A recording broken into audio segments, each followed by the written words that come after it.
It's our discussion segment. If you were a part of the phone-in session, you already know what we'll be discussing. We are doubling down on Nigeria's bilateral relation and the recent push that we have seen.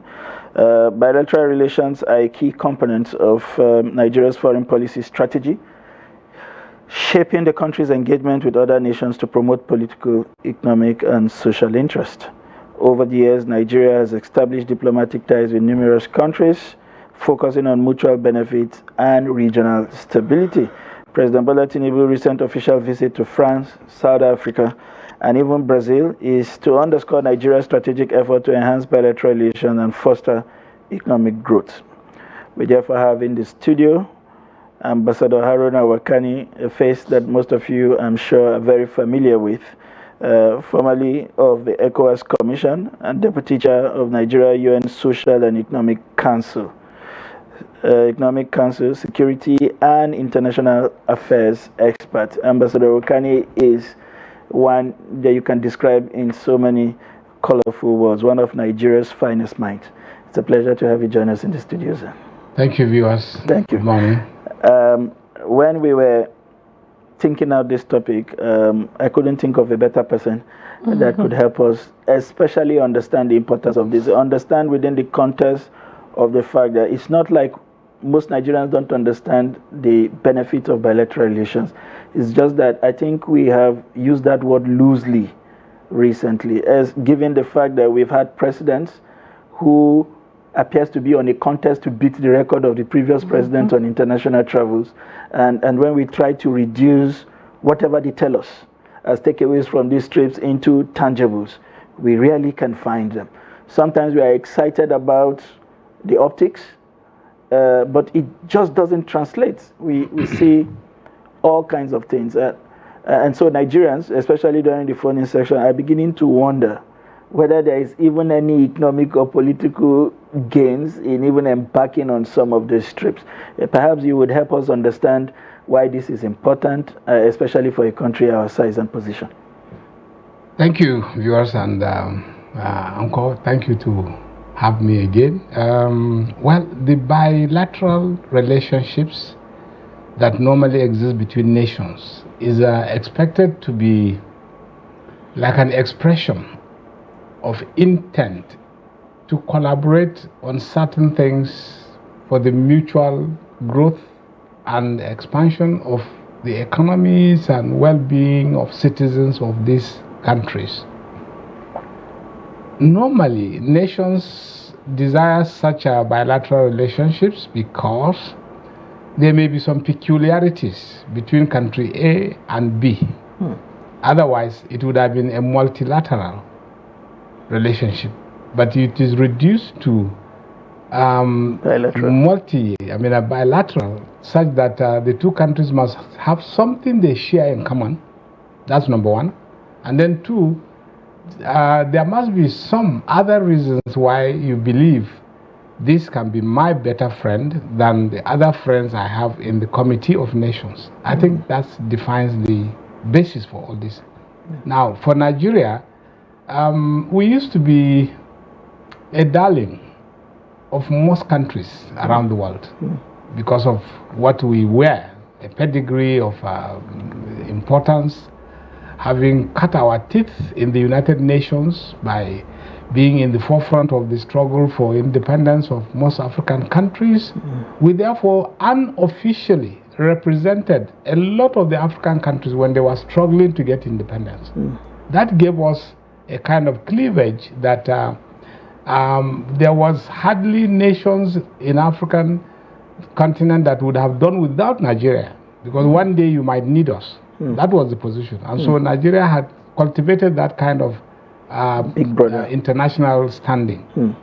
However, with the decline of almost everything Nigerian, we have lost that kind of positioning. And so now we are having to revive some of these things, because trade and other relationships must start with a country, one country and the other.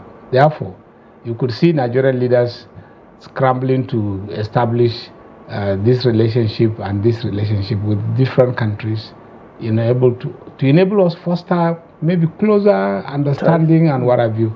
Now, in the economic sphere, trade is supposed to be between two nations, and tradable goods and services are what is normally considered. But beside that, there are a lot of other things. Understanding between country A and B or a friend means we would have agreed that should, in case we went to the United Nations for something and there was going to be a vote, can you support me? Those are the basis for some of these things. Yes, we are friends now officially, so I will support you here, you will also support me there. It's an exchange. Passports and travels for citizens, very important thing. The ratings for passports for citizens is usually, if you hold a particular country's passport, how many countries would this passport enable you enter freely or with less hassle or even without a visa? That's how countries are rated, passport-wise. So first, it must be negotiated between two nations, and then you keep expanding so that your passport acquires a strategic importance for your citizens. These are something that is not, is not seen, is not felt until you travel, for instance, and know that, okay, you can travel to country A, B, C, D, F without the need for XYZ, because your country has signed a bilateral agreement with us to waive off visa or visa fee or visa on arrival or free stay up to so period and the rest of them. So you see, American citizens literally pick their passports and travel almost everywhere. They don't need to bother go to your embassy. They are looking for visa or what have you. They have to pay fees. They have to do, no. They pick their passport and their passport enables them to go just anywhere, literally anywhere. Because America, one by one, had signed a bilateral agreement with most countries, and sometimes under coercion. You must allow my citizen to come to your country without visa. It's a demand that America insists on its citizens. You must allow free movement of my citizens in your territory. You must protect them. You must do this. You must do this. You can't even prosecute some of them. These are further very benefits that you can see between nations. Now, unfortunately for us as a nation, some of these things we have left them undone. We've left them undone, and so our citizens are suffering. Right here in Nigeria, someone wants to travel. You have to go and queue up in an embassy. You have to pay huge sums of money. You have to declare your financial status. You have to say who you are. You have to say where you live. I mean, it's unfortunate that a nation like Nigeria should be reduced to that kind of a thing, because some of these countries we are talking about, we are far better than them. Okay, sorry to cut you short, the ambassador. Judging by what you've said, you said that bilateral agreements are good, but we could do better owing to our status as Nigeria. Now, the president went to Brazil, France, South Africa, and, got some agreements on the table. What are your thoughts on this agreement that were made, and what could have been done better or differently? Oh, okay. We might need to take some of these countries one by one, because each one of them has nuances that would not necessarily compare with the next one. Yeah. Good. The last visit being South Africa. South Africa and Nigeria are supposed to have very, very special relationship. In our opening remarks, we've observed that some countries in Africa would never have gotten independence without Nigeria. True. Good. We must not be ashamed to say so. Indeed, very, very proud to do so. Because, truly, without Nigeria, South Africa's freedom from apartheid would have been almost impossible. Because that was what it was. The world refused. All the European powers, America, all of them, ganged up to say, no, apartheid was good, and so it should continue. Because there was strategic interest of these European and American powers in South Africa, such that from shipping to security, they didn't want to just lose this country because of its location in Africa and within that Indian Ocean region. Therefore, when Nigeria was spearheading the removal of apartheid government in South Africa, it was like hell. And some Nigerians might not remember, but now it is time for us to recall some of those things. That was the time when Nigeria was officially recognized and appointed as chairman of the Anti-Apartheid Committee of the United Nations. So we were supposed to be a country that shares a common contiguous border with South Africa. We don't have. But because of this strategic importance of Nigeria, Nigeria got the position of chairman Anti-Apartheid Committee. In that regard, we were spearheading the struggle against apartheid. And that led Nigeria to say, okay, traditionally, like the other Western world will always do, when they are not satisfied with the system, they say impose sanctions. Nigeria requested that sanctions must be imposed on the apartheid government of South Africa. South Africa refused. The European community refused. America refused. Britain, in particular, was very vehement, arguing that sanctions hurt the poor. Right? Yeah. Britain is always in the forefront of asking for sanctions to be imposed on countries. But when its interest was touched, it was now UK that was arguing that sanctions don't work. They only impose difficulties on the poor. Nigeria says, yes, even if that it is, impose this sanction on South Africa, because South Africa was enjoying almost everything that a corporate nation should not. So eventually and reluctantly, the United Nations accepted the imposition of oil sanctions particularly, that South Africa must not be able to buy oil freely. A lot of that oil was coming from Nigeria. And South Africa now sat down with some other corporate countries and companies to subvert Nigeria's position. Because whereas the sanction was imposed, South Africa found a way to buy Nigeria's oil. And so Nigeria's oil was bought here, shipped to Argentina, and from Argentina to South Africa. Thank God for the media of those days. They were able to trace the entire transaction and see how Nigeria's oil was actually being supplied to South Africa. And I recall vividly, when Obasanjo was asked as head of state that time, you say you have imposed sanctions on South Africa, and your oil is servicing the economy of South Africa. Can you say something? He couldn't believe it. He could simply not believe it. So, upon investigation, it was found that truly that was happening. That was happening. And the corporate company was BP, British Petroleum. Then. Yes. Good. On that same day, I recall, Nigeria denationalized the British Petroleum Company. It gave birth to AP. Very good. I remember Mr. President then said, there is after all nothing British about Nigeria's petrol. So it is an African petroleum. That's how we came with the name African Petroleum.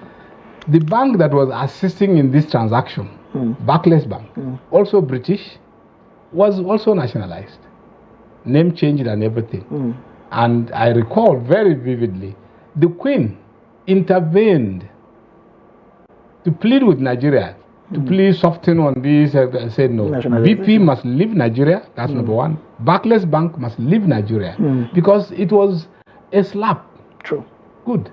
Now that thing imposed very strenuous positions on South Africa, such that South Africa had no choice than to accept to do away with apartheid. So Zimbabwe, Zambia, Botswana to a small extent, and so many of those countries within that southern African region enjoyed further benefits of this action by accelerating the accession to independence because of Nigeria's position. Okay, so bringing it back now to the agreement. Today, we have a situation where citizens of South Africa would wake up one day and say Nigerians must leave. Go, we don't want you. you are responsible for our economic problems. Meanwhile, there is hardly any president of South Africa, modern president of South Africa, from Mandela to date, that did not live in Nigeria, that did not enjoy our diplomatic passport, that did not enjoy money and other support. From Nigerian taxpayers. Good. So now, obviously, you don't even need to talk. Nigeria and South Africa need this bilateral agreement more than any other country. I was happy that Cyril Ramaphosa was quite clear of what Nigeria did before to bring the country to where it is today, and therefore, in response to all that, this waiver of a visa and all these difficulties and the rest of them was part of the agreement signed. Citizens might not know, because some citizens were not born when some of these actions took place. Therefore, you will expect that people did not know that me, seated here as a citizen, we lost part of our scholarship as contributions towards fighting anti-apartheid in South Africa. I remember in the university seeing around my blackboard the support against apartheid. It was printed very boldly in the classrooms. Definitely. If they have not been renovated. Definitely. So you can see that there are many reasons why Nigeria and South Africa should have a special relationship. Very, very special. Indeed, I cannot see any reason why all this while there was need for any Nigerian requiring visa to visit South Africa. There was no reason whatsoever. But it was the weaknesses of our foreign relations, foreign policy practices, and generally the decline of Nigeria on the international scene. Otherwise, it should be sine qua non. Nobody, I mean, South Africa should never, ever demand anything like that from Nigeria. And when the xenophobic attacks were occurring, sometimes you say, yes, South African authorities did not do what is expected of them to do, because the necessary protections in such a jurisdiction was obviously missing. You could see from the body language of the government that, yes, they may see it as not good, but they were not doing the right things to protect Nigerians and Nigerian businesses. Therefore, there's need for some of these things to be documented through a bilateral agreement, which is what Mr. President has done. Fine with that. Some other countries, I think we need to follow up and do the same. Now, Brazil and Nigeria are supposed to be in also a very special relationship. We might not have contributed to Brazil's emergence as a modern state or whatsoever, agreed. But the special relationship that exists between West Africa, because of the slavery, and Brazil being the largest recipient of slaves in South America, places an important role for Nigeria and Brazil to have very, very special relationship. So, assuming we were very strategic in our thinking and actions as a nation, this kind of relationship we should have had long time ago with Brazil should have been better than what we have. Yes, because there are native Yorubas in Brazil that is beyond mention. A lot of them, you see them, okay, they have plagiarized the spelling of the names, but it still remains a Yoruba name. Now, most nations develop because of their good neighbors. Our biggest neighbor across the Atlantic should have been Brazil. And therefore, technology, skills, and volume of trade should have been far better between Nigeria and Brazil than what it is today. Because trade-wise, it's very, very low. We are not trading with Brazil. Whereas Brazil is trading with the entire world, such that the volumes speak a lot of success to that country. That country came from nowhere today to an aircraft manufacturer. From nowhere to an aircraft manufacturer. Have we been able to tap some of these things? China and Japan, if I must go far, China benefited from proximity to Japan to develop technologically. Progress. Technologically. Nigeria is struggling because we don't have a neighbor we have ever relied upon in the entire setting. So we are actually struggling on our own without anything, absolutely no reference point. True. Most nations rely on something somewhere. You copy from here to do this, you copy from this to do that, and the rest of them. Japan wouldn't have developed without America. Good. Despite the distance, deliberately they decided, okay, everything American, let us buy. Take it home, dismantle it, copy, couple, and make it a product. That's how most of the Japanese electronics, cars, and everything developed. We can actually exploit those situations with Brazil. There is hardly any Brazilian product in the Nigerian market today. Maybe except for Brazilian hair. That is if it comes from there. Well, except the aircraft that at least Airpeace is using. That's right. We have very, very little. And Brazil is manufacturing a lot of things. True. So we should have actually developed a relationship that is far better, deeper than this. Now, other countries in Africa that ordinarily we should have had such relationships are so plentiful that we are not doing anything. And like we said, Nigerians should not travel with stress. We should not travel with stress. The Ministry of Foreign Affairs should stand up and do its dutiful work. Diplomacy. Yes, and ensure that Nigerians anywhere should be protected. We are not being protected right now. So we are like, I used to joke with someone, I said, you know, we here now, we are in an international organization. He said, we are the only orphans that I know. We are orphans. Because Nigeria sent us here, never cared whether we are here or not. Never. So you see Nigerians in the AU, in the Commonwealth, in the UN, in ACP, wherever, struggling on their own.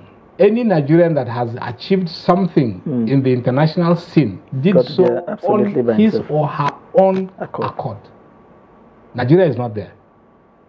Most countries establish like a specific ministry for international organizations to monitor what you are doing, how you are doing, and keep track of what has happened. Not here. We don't even bother. All right. All right. I honestly wish that we had time to take more of this education. I'm enjoying it so much that I'm lost in transit. But like I said in the beginning, that these are some of Nigeria's finest minds. You could see from the narratives the historical trends of some of the things we see today, some of the optics we see today, and how they tie back to things that have happened 40, 50 years ago, and how countries in the world, get to shape relationship on account of shared common history.